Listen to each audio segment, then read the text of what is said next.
Megatown. Seperti biasa, hari ini Daniel, Ryan dan Rico baru saja tiba di lokasi proyek konstruksi bekas proyek milik Robin Patrick yang bangkrut akibat kalah bersaing dengan Future of Company di satu masa dulu. Selesai mengadakan pertemuan dengan Tuan Abraham yang diangkat langsung oleh mereka sebagai pimpinan perusahaan karena mengingat lelaki setengah baya itu adalah ayah kandung dari mendiang Via yaitu sahabat mereka ketika sama-sama kuliah di Golden University dulu, maka mereka pun mengangkat Tuan Abraham sebagai pimpinan proyek atau Pimpro. Hey Ryan, aku mendengar bahwa salah satu kota di Sumatera akan mengadakan tender untuk membangun sekolah, panti asuhan dan panti jompo plus rumah sakit untuk kaum terlantar. Kita ini kan sebagai pengusaha kecil di bidang konstruksi mengapa tidak mengirimkan proposal untuk mengikuti tender itu? Tanya Daniel kepada Ryan dan Rico. Oh ya? Dari mana kau tahu berita itu Daniel? Tanya Rico. Aku tadi sempat baca di internet. Sepertinya berita itu baru saja dirilis. Tempatnya bernama Kota Kemuning. Proyek itu sendiri dibangun atas keinginan seorang CEO di sana bernama Tigor. Bagaimana menurut MU? Jika kalian tertarik, aku akan mengurus segala proposal kerja sama dengan mereka. Memang proyek itu tidak sampai menelan biaya ratusan juta. Tapi lumayan untuk mengukir nama di dunia konstruksi. Kata Daniel pula. Jangan asal mengajukan proposal saja Daniel. Kita harus melihat dulu dari segi jarak tempuh dan keamanan di sana. Aku mendengar bahwa di sana itu sedang terjadi perebutan kawasan. Jangan sampai nanti kita mengantar nyawa saja ke sana ketika terjadi persengketaan antara gangster dan mafia di sana. Kata Ryan pula. Karena itulah aku mengajak MU ke sana. Mereka pasti tidak ingin menerima kontraktor yang abal-abal. Kita memiliki Dragon Empire. Itu adalah nilai plus untuk kita. Dengan adanya jaminan keamanan seperti ini, kita sedikit bisa menekan harga kepada mereka dengan alasan bahwa kita harus mempekerjakan banyak tenaga untuk meminimalisir jika ada gangguan yang datang dari pihak lawan mereka. Kata Daniel pula. Oke. Kau adalah ahli dalam negosiasi. Kami berdua menyerahkan pekerjaan negosiasi ini kepada MU. Kapan kau akan mengajukan proposal untuk mengikuti tender itu? Tanya Rico. Secepatnya. Aku sudah tidak sabar untuk merambah kancah internasional dalam bidang konstruksi ini. Awal baik bagi kita. Kata Daniel. Apa kau tertarik untuk mengajak Ivan, Daniel? Dengan banyaknya tenaga serta armada transportasi, kita bisa sedikit menghemat waktu dan tenaga. Patrick Group sudah sangat mapan dan sangat berpengalaman dalam bidang ini. Kita jangan memikirkan untung dulu. Bagaimanapun ilmu lebih berharga daripada sekedar keuntungan. Kata Ryan. Kau benar Ryan. Ayo kita ke Metro City. Kita temui Ivan. Manalah tahu dia tertarik. Ya kan? Kata Daniel sambil tertawa. Mari. Ajak Daniel sambil melangkah menuju ke mobilnya. Hahaha. Kota Kemuning. Tunggulah kami tiba. Aku juga sangat penasaran seperti apa gangster di kota itu. Apakah kuat seperti Tiger atau Dragon Empire? Kata Rico penasaran.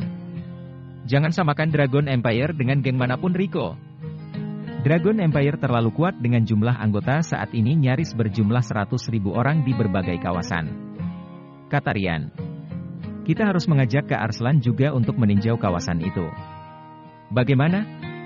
Tanya Rico. Itu urusan nanti Rico. Pengajuan proposal dulu. Setelah itu, kita masih akan membahas butiran kontrak dan kesepakatan kerja terlebih dahulu. Jika pas, baru kita jalan. Kata Daniel. Oke. Itu adalah bidang MU.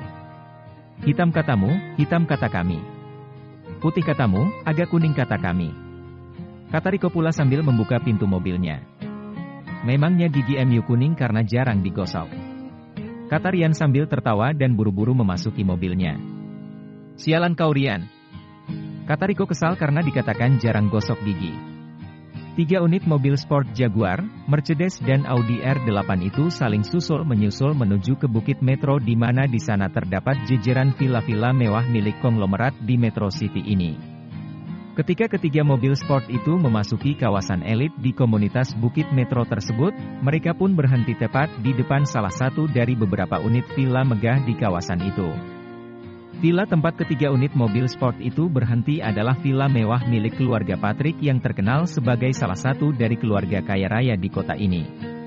Ketika melihat siapa yang datang, tanpa banyak bertanya lagi, para pengawal villa itu segera membukakan pintu pagar dan dengan hormat mempersilahkan ketiga mobil itu memasuki halaman villa yang sangat luas tersebut.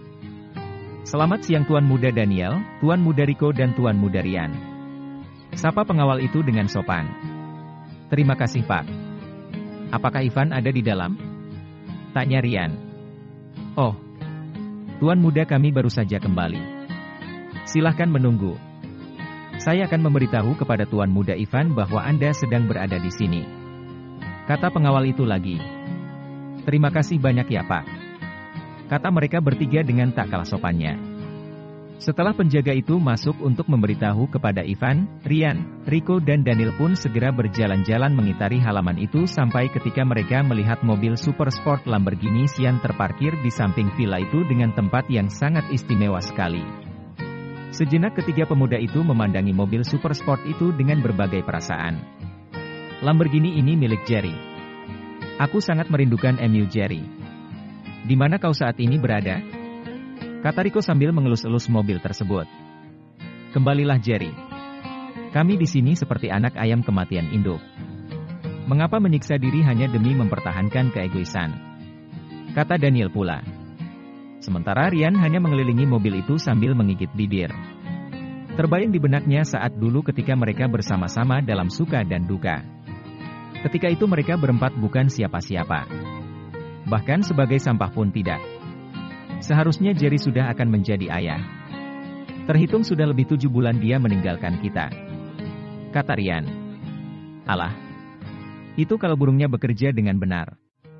Bagaimana kalau meleset terus?" kata Daniel. "Meleset bagaimana maksud MU Daniel?" tanya Rico tidak mengerti. "Iyalah, Jerry itu kan gobloknya kalau sudah kambuh hahaha. Kau tahu sendirilah. Jangankan burungnya. Otaknya sendiri pun tidak terurus jika ketololannya kambuh," kata Daniel lagi. "Kau ini tega sekali dengan sahabat sendiri," kata Rian namun tidak kuasa menyembunyikan tawanya. Mereka bertiga ini hafal betul sifat Jerry yang terkadang tidak pernah serius. Namun untuk sisi kemanusiaan, Jerry ini tidak perlu diragukan. Rian, Rico, Daniel, Arslan dan banyak lagi orang-orang yang berada di lingkungan mereka adalah produk hasil dari kemanusiaan Jerry. Makanya mereka rela berkorban tidak sedikit demi tuan muda dari keluarga William dan Smith itu.